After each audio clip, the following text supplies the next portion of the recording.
Donc maintenant, je vais vous montrer comment fonctionnent les piles boutons. Donc les piles boutons, c'est les toutes petites piles qu'on utilise dans les montres, dans les appareils auditifs, des fois dans, je sais pas, le téléphone, pas vraiment, les manettes, j'ai déjà vu aussi.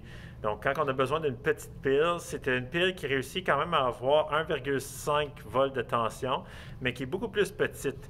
Donc c'est ça qui son avantage principal. Fait que, ici, pour dessiner une pile bouton, le zinc va être encore à l'extérieur. Mais pour être plus compact, on ne mettra pas d'acier à l'extérieur. Donc, ça va être le zinc directement qui est là. Et c'est encore le zinc qui va faire l'oxydation, qui va perdre ses électrons avec la même demi-réaction. Donc, c'est le zinc qui devient de l'oxyde de zinc. Et là, tu équilibres ça en conditions basiques. Donc, tu es obligé d'ajouter ça ici et ça ici, molécule d'eau. Le zinc se trouve à perdre 2 électrons, et comme c'est ici. Maintenant, il va encore avoir l'espèce de bouton, mais le bouton ne sera pas une petite bande ici. Le bouton va presque prendre toute la surface. Donc, si vous remarquez bien, si vous avez une pile bouton devant vous, remarquez bien que le bouton, il a environ cette forme-là ici. Et ça ici, c'est encore un électrode inerte, ça va être l'acier. À l'intérieur de la pile, la substance qui va permettre de recevoir des électrons, c'est l'oxyde de mercure. Donc, l'oxyde de mercure ici.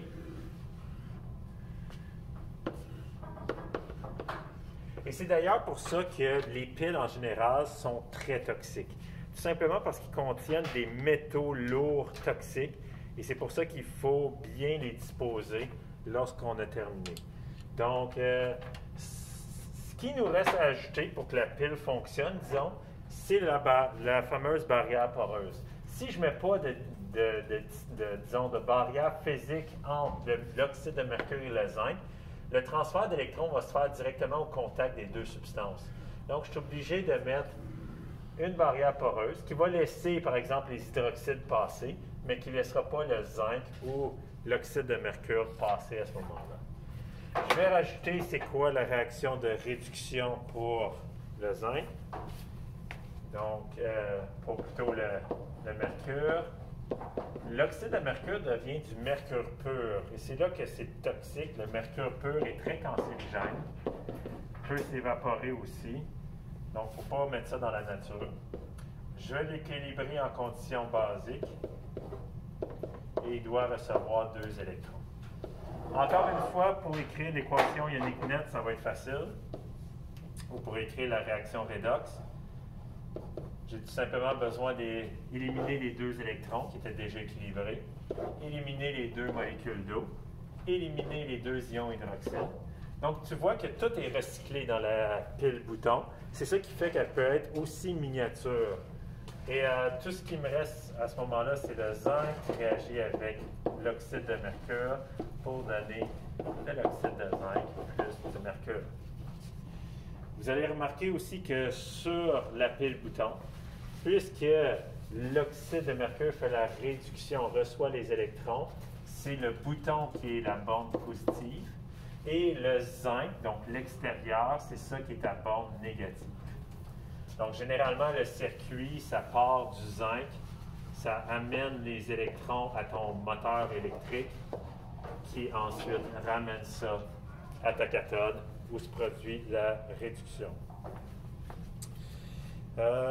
Ensuite, ici j'ai mis la notation. La notation pour cette pile-là, donc l'oxydation, c'est directement le zinc. Là, maintenant, on n'a plus de barrière poreuse.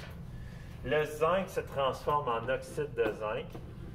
Ensuite, on a la barrière poreuse. Ici, je voulais dire qu'on n'avait plus l'électrode inerte. Donc, c'était le zinc qui devient de l'oxyde de zinc, barrière poreuse. On a l'oxyde de mercure qui devient du mercure. Mais ici, on a une électrode inerte qui est l'acier. Si je manque de place, je vais l'écrire dans ce sens-là. L'acier qui est juste ici. Les avantages de ces piles-là, c'est qu'elles sont très petites et arrivent quand même à avoir une tension raisonnable, 1,5 volts.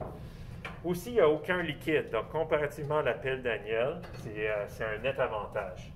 Les désavantages, c'est qu'elles ne sont pas rechargeables. On va voir tout à l'heure c'est quoi qu'il y a de différent avec les piles rechargeables, parce que les piles rechargeables permettent justement de réduire la quantité de déchets toxiques que forment les piles.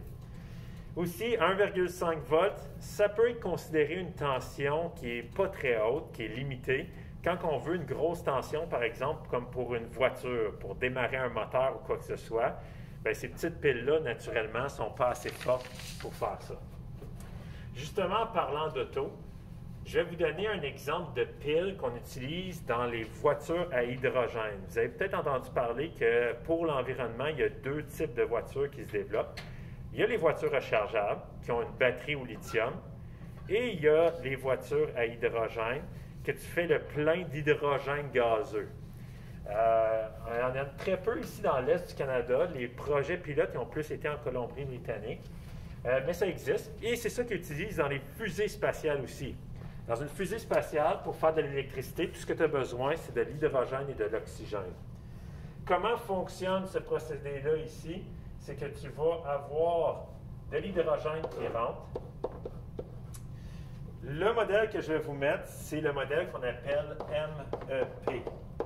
Donc, une membrane à échange de protons. L'hydrogène va passer ici, et dans le tuyau, ce qui va sortir ici, c'est de l'eau. Donc, c'est très environnemental. Il n'y a pas de produit toxique qui est dégagé ici. Ton électrode va être à la surface ici.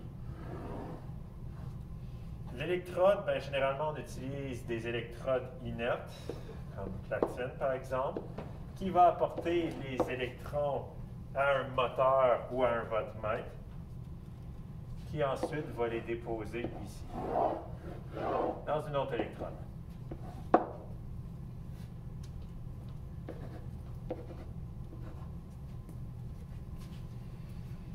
De l'autre côté, ce que tu as besoin, donc côté gauche, on a besoin de l'hydrogène, côté droit, tu as besoin de l'oxygène pur. Généralement, dans les voitures, ce ne sera pas de l'oxygène pur, ça va être de l'air, mais ça va fonctionner aussi bien, donc il n'y a pas de problème. Donc, ce qui va arriver, c'est que l'oxygène va traverser la membrane, la fameuse membrane à échange de protons, et ça va se transformer en ion hydroxyde. Les ions hydroxydes, ici, on va avoir la fameuse membrane, qui est un peu la barrière poreuse. Okay.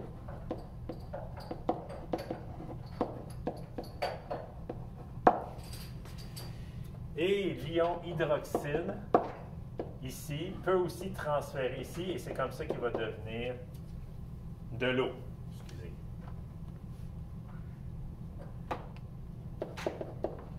Donc, l'ion hydroxyde va réagir avec l'hydrogène pour former de l'eau. Ça, c'est la réaction qui va se passer du côté ici de l'oxydation. Et ici, on va avoir l'oxygène qui va se transformer en ion hydroxyde, okay, en réagissant encore avec de l'eau. Donc, les équations, de ce côté-ci, dans l'oxydation, ça se trouve à être l'hydrogène qui réagit avec la base qu'il y a dans ta membrane pour former de l'eau, simplement, et deux électrons. Ta réduction, donc ce qui va se passer de ce côté-ci, c'est l'oxygène qui devient des ions hydroxydes. Pour équilibrer ça en conditions basiques, je vais avoir besoin d'ajouter 2 molécules d'eau ici et 4 électrons. Là, on voit ici qu'on n'a pas le même nombre d'électrons qui est perdu par l'oxydation que d'électrons qui est gagné par la réduction. Fait que ce que je vais faire, je vais multiplier par 2 ici. Si je multiplie par 2, puis après ça, j'additionne les deux équations. Donc, multiplier ça par 2, ça va me donner 2 hydrogènes plus 4 hydroxydes, qui me donne 4 molécules d'eau plus 4 électrons. Et que j'additionne les deux équations, les 4 électrons s'annulent, les 4 hydroxydes s'annulent, et je peux éliminer 2 molécules d'eau de chaque côté. Donc, ma réaction globale, c'est 2 hydrogènes plus de l'oxygène qui donne 2 molécules d'eau. Cette réaction-là, c'est exactement la même réaction que quand on prenait un ballon d'hydrogène et on le faisait éclater. Donc, à ce moment-là, quand on l'a fait éclater, ça dégageait beaucoup d'énergie, de l'énergie lumineuse, de l'énergie thermique, de l'énergie sonore. Ici, la différence, c'est que c'est la même réaction, mais ce procédé-là ici permet de convertir l'énergie qui serait normalement thermique en énergie électrique. Et là, à ce moment-là, tu es capable de faire aller une génératrice, un moteur électrique ou n'importe quoi. Donc, c'est un peu comme une voiture rechargeable, sauf qu'on va la recharger de l'hydrogène. Et l'hydrogène agit un peu comme un entreposage d'énergie. Parce que dans le fond, l'hydrogène, ça vient d'où? Ça vient de molécules d'eau qu'on a traitées avec de l'électricité pour fabriquer de l'hydrogène pur. Donc, c'est un peu comme ta pile rechargeable au lithium.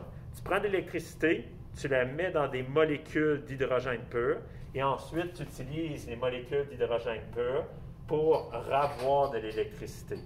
Donc, c'est ça le concept des voitures écologiques. Et le seul produit, c'est de l'eau. Donc, pas d'émissions de gaz à effet de serre comme le CO2 à ce moment-là. Les piles au lithium, donc dans les voitures électriques, c'est un petit peu différent. Les piles au lithium, c'est dans les voitures électriques, c'est dans vos téléphones. Ce sont tous des piles au lithium. Okay? Si jamais tu ouvres ton téléphone et tu regardes sur la pile, tu vas voir le Li pour le lithium. Dans le fond, ce qui va arriver, c'est que tu vas tout le temps avoir ton oxydation qui va se produire. Et la réduction, elle va varier d'une pile à l'autre. Donc, ça dépend de la compagnie qui a produit la pile. Dans ce cas-ci, la réduction que j'ai mise, c'est le chlorure de thionyle. Mais il y a d'autres réductions qui existent. Donc, ça ici, c'est l'oxydation. Ça, c'est la réduction. Pour mettre les deux équations ensemble, il faudrait que je multiplie L par 4 pour avoir la réaction redox de la pile au lithium.